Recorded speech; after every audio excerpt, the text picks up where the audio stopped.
Le numéro 27 de la JLMB est entièrement consacré à la crise sanitaire du coronavirus Covid-19. Nous y publions plusieurs arrêts émanant de juridictions différentes et d'abord un arrêt du Conseil d'État du 31 décembre 2020, un arrêt de la Saint-Sylvestre. Celui-ci statue sur un recours qui avait été introduit par la Ligue des droits humains contre l'arrêté du 23 mars 2020 et ceux qui l'ont ensuite modifié, qui édictait un certain nombre de mesures de protection pour lutter contre la crise. Mais au moment où la procédure vient devant le Conseil d'État, c'était une procédure de référé ordinaire qui avait été entamée, ces arrêtés ont été abrogés et remplacés par un nouveau train de mesures. Et le Conseil d'État va considérer, de façon assez logique, que le recours n'a plus d'objet utile. En effet, un arrêt de suspension n'a pas d'effet rétroactif, contrairement à un arrêt d'annulation, et il ne ferait donc pas disparaître de l'ordre juridique l'arrêt qui est attaqué, l'arrêté qui est attaqué.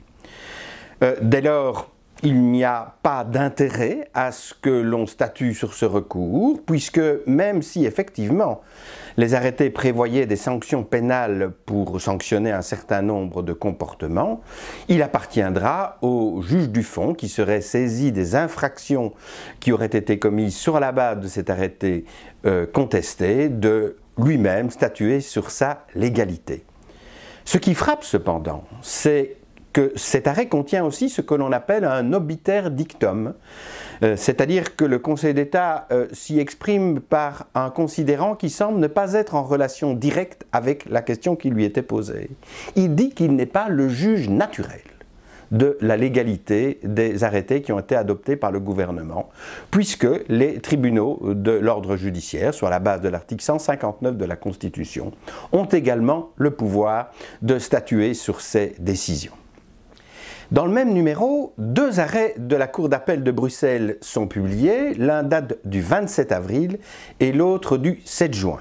Il s'agissait aussi d'une action qui était introduite par la Ligue des droits humains et son pendant néerlandophone, mais à laquelle s'était joint le musicien Quentin Dujardin. Le premier arrêt fait droit à l'action de Quentin Dujardin. Celui-ci, vous vous en souviendrez peut-être, avait décidé d'organiser des concerts dans des églises en fixant la jauge des spectateurs à 15 personnes pour se calquer sur les mesures qui avaient été adoptées par un arrêté autorisant effectivement des jauges de 15 personnes à l'occasion des célébrations religieuses. Et la Cour d'appel de Bruxelles va considérer que M. Dujardin a raison. Il n'y a aucune raison d'autoriser une jauge maximale de 15 personnes à assister dans une église à une cérémonie religieuse et de refuser dans le même temps à un chanteur d'y organiser une manifestation culturelle exactement dans les mêmes conditions, même jauge, même endroit. Le deuxième arrêt, en revanche, rejette également l'action qui était menée par les Ligues des droits humains. Il s'agissait cette fois de contester de façon beaucoup plus générale les dispositions qui avaient été adoptées par les arrêtés de fin octobre 2020 et tous ceux qui l'ont modifié ensuite en matière notamment d'interdiction de voyages essentiels, de rassemblements, de limitation de manifestations culturelles, etc., etc. Et là, on peut se demander si la Cour d'appel de Bruxelles ne fait pas preuve d'une certaine frilosité.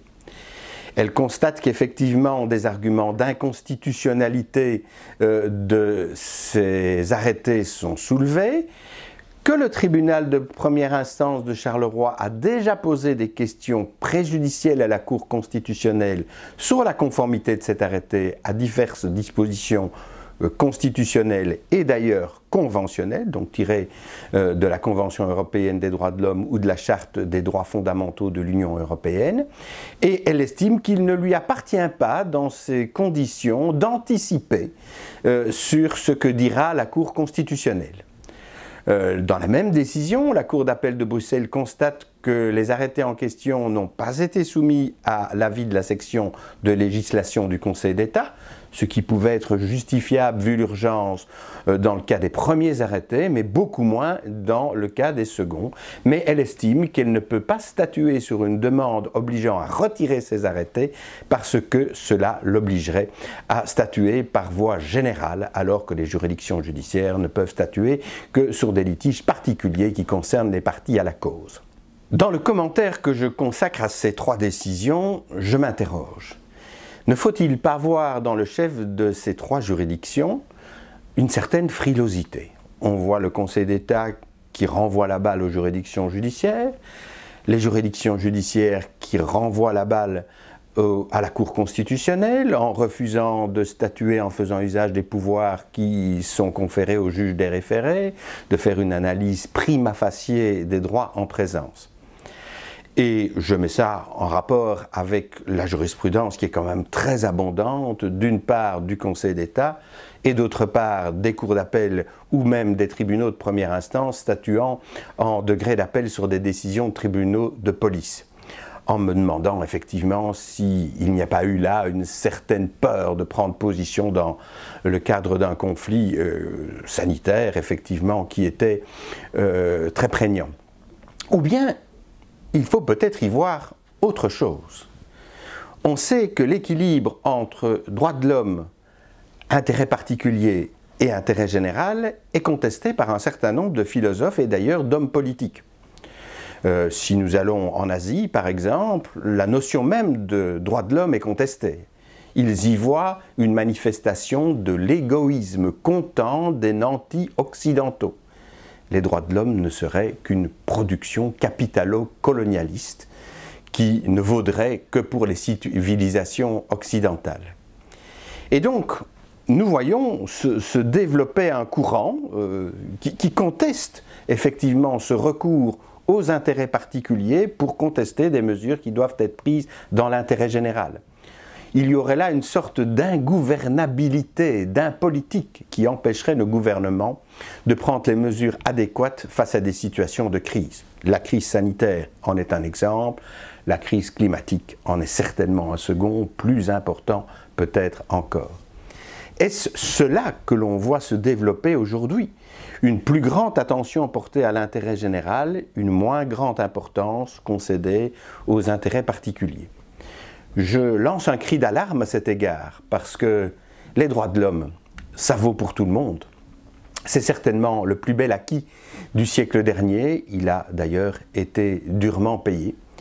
Et souvenons-nous aussi que lorsque des gouvernements ont entendu privilégier un intérêt soi-disant général aux intérêts particuliers, on a constaté que ce n'était pas toujours, effectivement, pour servir l'intérêt de tous, loin s'en faut.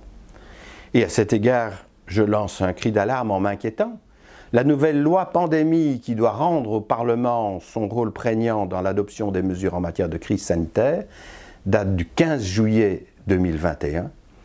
Au moment où j'écrivais mon article, c'est-à-dire à la fin du mois d'août, elle n'était pas encore publiée. Est-ce normal? Et alors, un motif de se réjouir, c'est qu'il y a une dernière décision publiée dans ce numéro, un jugement du tribunal correctionnel de Marche-en-Famenne du 2 juin 2021, qui, lui, fait droit, effectivement, à certains des arguments qui étaient invoqués.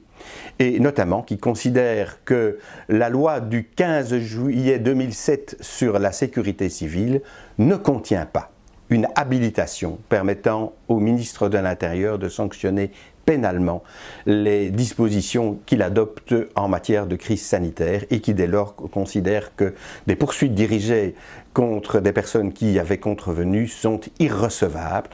Je salue le courage de ce magistrat qui n'a pas attendu, lui, l'arrêt de la Cour constitutionnelle sur les questions préjudicielles posées par le tribunal de Charleroi pour statuer en ce sens.